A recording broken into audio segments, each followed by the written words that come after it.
Hi guys, welcome back to Saving Salvage and welcome back to the channel. In today's video you join me in a JCB and I am sweating my tits off. So as you probably would have guessed by now, we are working again on the Rs4 today. As I did say, I want to get this car done and out of the workshop so we can start working on some other things.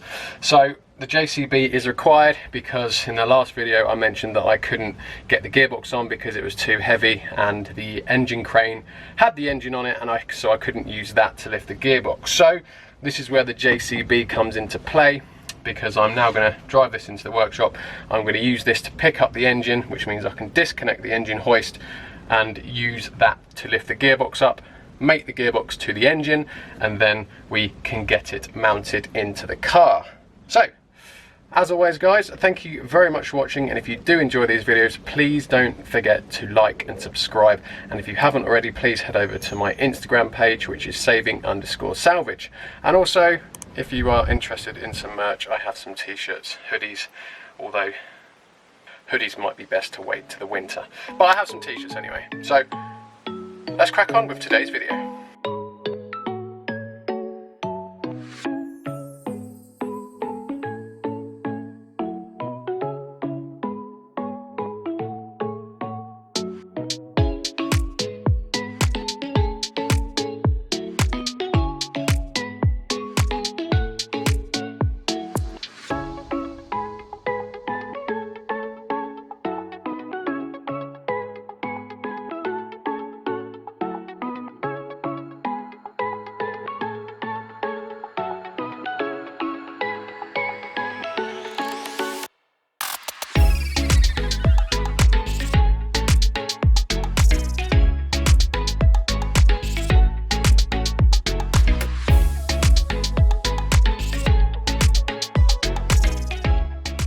Right guys, engine is under the car in position.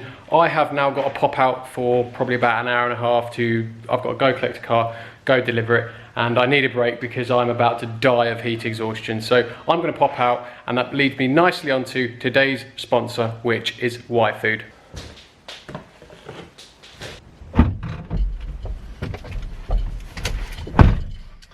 So guys, today's sponsor is YFood. YFood is a complete meal replacement drink or shake. It is designed to replace any meal throughout the day, be it breakfast, lunch or dinner. It is not to be confused with a diet drink. These drinks contain around 500 calories and contain all your macro and micro nutrients. Also includes 26 different vitamins. These drinks are perfect for me at the minute guys, because as you know, I'm trying to juggle all these videos for you, and also I'm still doing around 1,500 to 2,000 miles a week in the van, so I just don't have time to sit down, make a lunch, and if I'm honest, I don't want to go into the services every day and have a McDonald's or whatever it is. So these are perfect because you can either get a shake, which is very simple, just 3 scoops of powder, top it up with water, and that is your meal, or you can get it in a pre-made drinks bottle already. It is the best way to start off with YFood as a bit of a taster kit. So all you've got to do is click the link in my description, add the starter kit to your basket, go to checkout, add my discount code, which is Salvage10, and it gives you an additional 10% off guys, and you can just go to checkout. So a massive thanks to YFood for sponsoring today's video. They are helping me towards my overall goal, which means I don't have to drive a van during the week and I can be in the workshop full time and do a lot more videos for you guys. So big thanks to YFood for helping me on the way to that. Right, off to make a delivery. I'll catch you back in the workshop. So back in the workshop now, nicely cooled down after being sat in the van for about an hour and a half with some nice aircon. So we have the engine, as you've just seen, obviously using the JCB and a combination of the JCB and the engine crane. We have managed to get the gearbox on. As you can see here, look, it is on, it's in position. I've got 3 bolts along the top, all holding it in. It is located on its 2 locating pins, so it's all good. Just needs obviously the remaining bolts putting in and tightening up. But we are now in position. The engine is in position for the car to now just drop down on it. But before we can do that, we do need to finish rebuilding the engine and gearbox on the side. So we've got to fit drive shafts, we've got to fit some hydraulic hoses, all these things that we can't do when the engine is in position in the car due to space. So there's some hose routing I'll have to do. I'll have to connect up the gearbox electronics here. Again, I'll have the drive shaft that side as well. I also need to fit the starter motor, bolt that in, bolt that heat shield on, and we also have to fit the parts to the top of the back of the engine here. I think there was just a few brackets and a bit of pipe work that we've got to do. Fit those as well, and then we should be in a position to lower the car onto the engine and gearbox. Oh, also I've got to fit the exhaust manifolds as well, which are over there. So that's what we've got to do before we can lower the car down onto the engine. So we're going to crack on with that now and hopefully get the car coming down.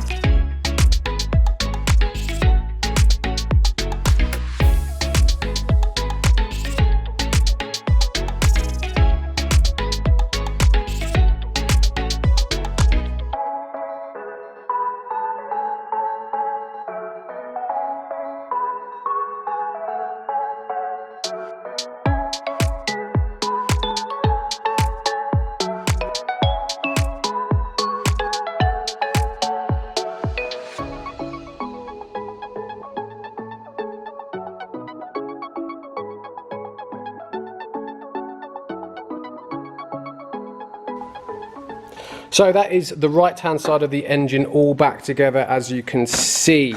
A bit fun and games because obviously it's you have to fit things in specific orders, and if you do fit the wrong part first, you have to then take the other part back off to then fit that part, and it gets quite boring. So I've actually fitted the exhaust 3 times now, and I think I'm about there. The first time I fitted this plate correctly, I fitted the exhaust, and then I forgot to fit this like EGR type hose first, and obviously you can't fit it once the exhaust is in position. So I had to remove the exhaust, fit that, and then put it all back together, and then I actually forgot to fit this plate.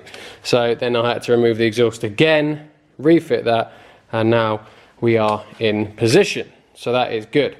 And I've also sorted out the whole of the wires at the rear here. It looks an absolute mess on camera. So I've managed to obviously fit all my brackets in the correct position. Got brackets down here. Sort all the routing of the wires out. I've actually gone and done it this side as well. So I've already fitted my EGR pipe here. Got the routing of the wires all sorted. So it all is in good state. At the back here now, so the rest of the pipes will get fitted when the engine is in position. So with the right hand side exhaust now done, now we've got the left hand side to do. So we've got actually a bit more to do on this side because we've got the gearbox pipes. So we've got the exhaust to fit, we've got a few bits of wiring to sort out, but we've also got the gearbox oil cooler pipes to fit as well. I've already run the wiring down for the gearbox, that's already in position. So we're going to crack on.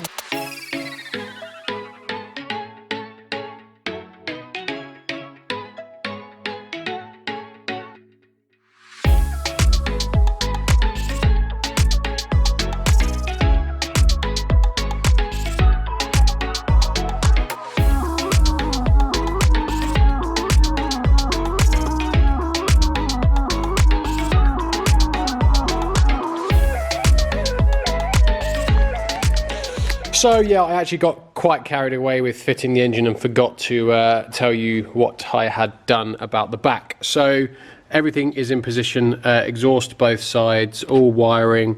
I've also fitted my gearbox pipes, gearbox oil cooler pipes that now run to the front. They are all fitted. Everything is in the correct order on both sides of the heads at the back here. So now all we've got to do is lower the car, as you can see I've been doing, lower the car onto the engine, and then we can fit the subframe. We don't have to locate it specifically just yet. There are some special tools, as you can see here, that go in there and they locate into the chassis, so you can make sure the subframe is completely in the right position. I'm not going to worry about that just yet. I'm just going to stick a few bolts in, probably one on each corner, just so we can start the car. We'll worry about aligning it once we know it runs. And then I'll just connect all we need to up here, do a bit more around the front, and get this in a position Obviously we'll have to put the inlet manifold on and build the top of the engine up so we can crank this over and hopefully get some feel to it, and it will start, fingers crossed. So I'm going to carry on, get this engine in position, and we will go from there. I've already managed to locate my prop shaft. That went in quite well actually. I managed just to pull it down a bit, shove the gearbox, the output shaft of the gearbox in, and I've just lowered the car and it's nicely got into position. So that's that.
Now stop and get you up to date. Sorry about the lack of intervening, telling you what I'm doing. Builder's in again, way too much noise, couldn't talk. So what I have done, as you can see, everything is now back together engine wise.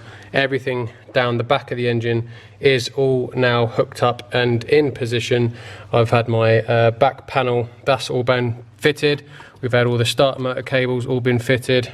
All the battery cables that routed around here have all now been refitted. Everything apart from, I've got a few like intake hoses here which will sit on the airbox, and obviously you can see I haven't got my spark plugs or coil packs on yet. So what I'm going to do is I've actually already changed the oil filter, put a new oil filter on, and I have put 6 litres of oil in at the moment. So my plan is just to turn it over with no load on the engine, no compression, and just get the oil circulating around the engine before I try and start it. So we are, I think, in a position where it may turn over. So what I'm going to do first is I'm just going to get my computer out just to see if there's any faults, see if there are any switches that need to be plugged in that I've missed that will stop the engine from starting. So that's the first thing I'm going to do.